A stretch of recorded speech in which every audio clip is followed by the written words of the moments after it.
On top of being another dark, edgy protagonist, Noctis can do a lot of things in War Divisions. He's got pierce attacks, strike attacks, slash attacks, so he's overall a really cool unit I'm looking forward to. Today we'll take a look at his kit, what he can do, and whether he's a good investment for you or not. I think all three units from the Final Fantasy XV collaboration are good ones. You've got Prompto, status effect dealer, long range attacker. You've got Aranea, who's a one-shot machine with the ice and pierce attacks. And then Noctis is kind of a jack of all trades. He can do a lot of things. First of all, he's hard to kill. He's kind of a bruiser. Then he's got the Spellblade sub-job, so he can make anybody very magic resistant, including himself. And then he's got guaranteed hits, barrier breakers, defense breaks, so he can set himself up to kill just about anybody. But his mods aren't that high, he doesn't have the top tier attack, so while he will eventually kill anyone, it's not a one-shot machine. You should expect him to outlast people, but not necessarily take them down very quickly. He's got really good mobility, he's got the ninja sub-job, so he can have move 4, jump 2, which is pretty fun, and then basically all his abilities teleport him somewhere, so that's pretty fun. If you look at his drawbacks though, he is very AP hungry. He doesn't have that many TP skills, so you need him to have some form of AP refresh. Now, fortunately, his TMR gives AP just like Oldoa's TMR, so a very low amount, but he does get some every turn, and then protect for 3 turns. Otherwise, Bells is a really good thing on this unit as well. And then another aspect of Noctis is that he is very complicated to use. You can build him for straight slash attack if that's what you want to, but technically you could build him for pierce attacks, strike attack, typeless attacks. He has physical and magical scaling moves and both in his main job, so there is a lot of things that you have to take into factor if you want to make him as good as you could. Now, when we're looking at his stats, I like it when I have to compare a unit to cost 100 units to have a fair comparison, and Noctis almost reaches up to Oberon level. He's got 100 less HP, 20 less attack, 3 less agility, but overall very close stats to Oberon, who has top tier cost 100 stats, so that is really good. If we look at Oberon, Noctis has a lot more HP, but quite a bit less attack, so don't expect him to hurt a one-shot level. Oberon is a crazy damage dealer, Noctis is a little bit less of a damage dealer, but he's got a bit more staying power to make up for that, so that's pretty good. And then in terms of resistances, he's got 10% resist to slash, missile, and magic, which is really good. As a Spellblade, his magic resistance can go up to 48 without any other kind of piece of gear. And then the vision card that's going to be released is for Earth units, and it's going to give attack up 50%, magic resistance 20%. That is crazy, and it works very well with Noctis's kit. One area where he falls a little bit short, however, is status effect resistances. I would love to see some disable, stop, and charm resist, but we're stuck with Berserk and Immobilize, which is not terrible, but it's definitely not the best ones. And then he has 10 defense and 6 spirit, and he's got ways to increase those as well. So again, really going towards the Bruiser subtype. So let's talk about those passives. First of all, the successor to the Throne of Lucis gives him 24% attack, fun, but also 12% to all elemental resistances. This even makes him positive in wind resist, which is pretty fun, especially considering that Little Leela's a thing. He's got high magic resistance and not that much of a weakness to wind. That's a plus in my book, but just it's 12% reduction to any type of damage unless you get imperiled on it. So that is really, really good. And then for the second passive, as a manual player, I love Shikuchi, that's probably what I'll always use, but depending on what you fight, you could want the extra agility and luck, it's overall good stats, or if you're fighting mages or clouds or whatnot, you could go for the magic resistance and lightning. They're all good passives, which is really fun. Then if we look at the counter abilities, it depends on what you fight. You can either have a chance to guard for physical damage or to guard for magical damage, and depending what the enemy team has, I would take one of those two. I think Poison Needle is a very weak ability compared to these two others. Noctis's main job is one of the most complicated out there. First of all, Blade Throw, 121 mod, that's one of his basic abilities. It decreases attack and magic by 38%, but that is not a huge swing because it only decreases the unit's base stats, not the one with equipment, job nodes, vision cards, Esper, and etc. So typically, for most damage dealing units, that's going to be 600 to 800 damage swing. It's not a huge difference in the damage they deal to you. Then he's got a self buff, increases his defense, attack, and magic, which is really fun, especially the defense up part. He's already got good defense before any Esper and whatnot, but with this, he can easily go over 60, which I really like. And then for the next 3 turns, whenever he uses an attack skill, it's going to be followed up, no matter the range, by a typeless, elemental-less, magic scaling attack. That's cool, especially if your enemy enemy has a multi-hit barrier because you automatically get 2 hits in.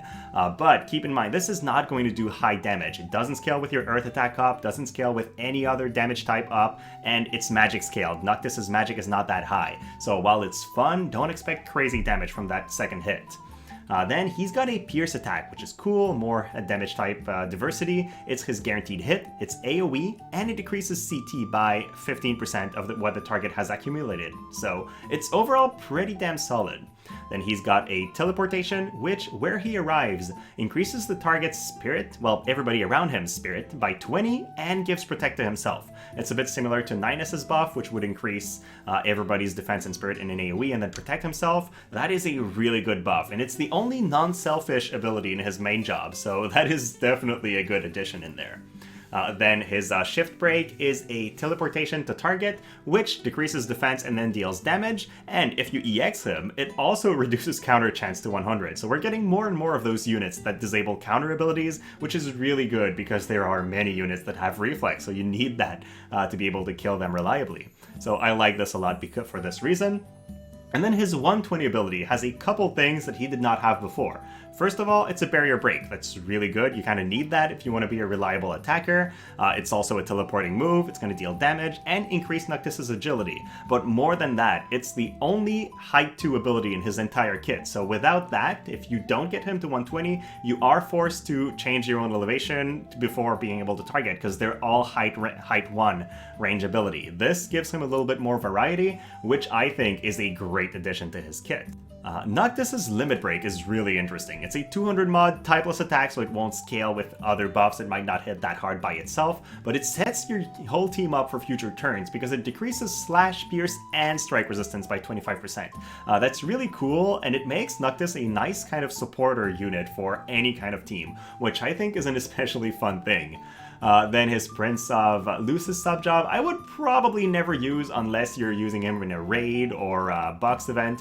He does get the triple hit, which could be very, very good in those type of events, but outside of that, his other subjobs are very competitive.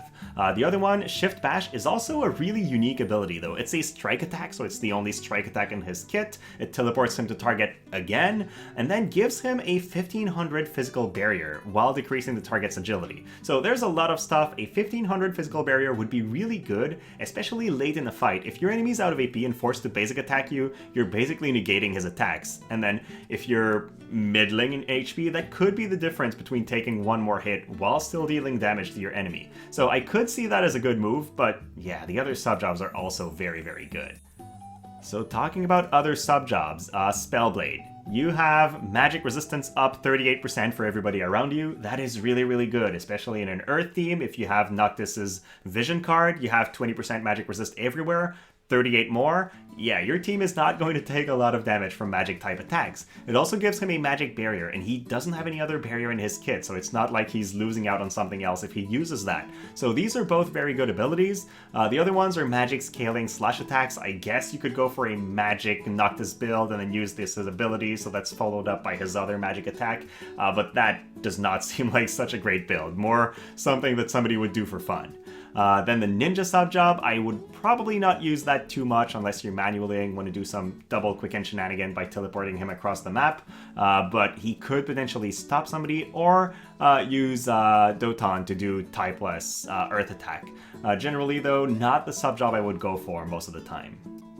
Now, I did create a simple build of a Bruiser team, and this is what he looks like. 7000 HP, 1100 attack, 90 agility, 42 defense, and 20 spirit. Keep in mind, he can increase both those two stats by another 20, so that's crazy. And then with the elemental resistance up passive, he's got positive resistances to almost everything, and a bulky 54% resistance to lightning, so poor Cloud. And then with the other things, he's got, pierce resistance 20, missile resistance 35, because I put a defense bracer onto him, 42 magic resistance before the Spellblade buff, So he can be extremely bulky while maintaining a good 1100 attack, so that is really impressive. He would be a great partner for Oberon. Somebody like Linus can increase everybody's defenses. That can make sure Noctis does not need to use his own tankiness up buff, and you could go for magic resistance and then bells or something like that.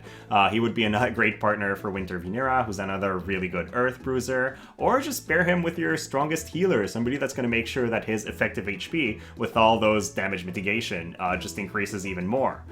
Now, on screen I have 3 vision cards. The one thing I really want to point out here is the Solitary Lion VC, because if you want to increase Noctis' damage, you want Earth attack up. The main reason is he has so many different damage types that this is the only reliable way to increase his damage across the board. Otherwise, you're going to use slash attack, pierce attack, maybe strike attack moves, and you won't be benefiting from your stats up all the time. So this is really the best vision card to increase his damage, paired with the raw attack up, because that also influences everything.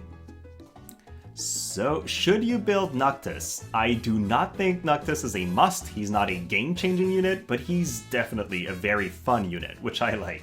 He's a powerful Earth Bruiser, and he fits in rainbow teams too because of his resistance to a little bit of every element, the fact that he's very bulky, increases everybody's spirit. I think he can be a great support in any type of anti-magic team. He's going to increase everybody's spirit, everybody's magic resistance, and still deal pretty decent damage to the enemy team.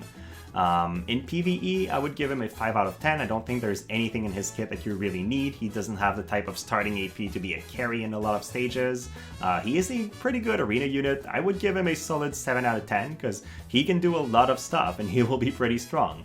But I think he would shine a bit more in guild battle, where if you have a good healing potential in your team, he's the type of unit that can take enough of a beating that he might very well survive for a fight too and still be very fresh. So that would be very interesting. Naturally, he would need bells though if he still wants to have AP in his second fight. I think he's going to be a great manual PvP unit. The one issue that might hold him back quite a bit is the fact that we already have EX Halloween Leela, and eventually there's going to be Jeume, and both these units are going to be big threats for him. Unless you're building a very high magic resistance build, the Leela especially will be a very big threat, I think. But outside of that, he's bulky, he's mobile, he's got many different ways to deal damage, can basically ignore your evasion because he's got guaranteed hit attacks, he can put on barriers while hitting. Yeah, he's got a lot of stuff for a manual unit, and I like seeing that. He's also going to be good in auto PvP, but again, Odo will not use him as intelligently, so you need a very set game plan, and since he teleports around a lot, I think it's going to be very hard to plan for his AI, so you have to be very careful with that. So I don't know if he's the best investment for a lot of players. If you already have a stacked Earth account and you have Oberon, you have Yuar Zazan, you have Ketone built, I'm not sure where you're going to fit Noctis. I think he can be great, but I don't think you necessarily need him. But I'm definitely thrilled for him. He is the one unit that I plan on polling for during the Final Fantasy XV collaboration, because I already have a lot of really good damage dealers, but the units I like playing most personally are tricky units, like those that are going to have both magic and physical scaling units and teleport around the battlefield, and then bruisers like him. So he fits my archetype as a player. I'm gonna go for him. But yeah, that's going to be it from me, guys. Hopefully you found this interesting and learned a thing or two. If you did, please like and subscribe. And then again, thank you so much for watching, and I will see you next time.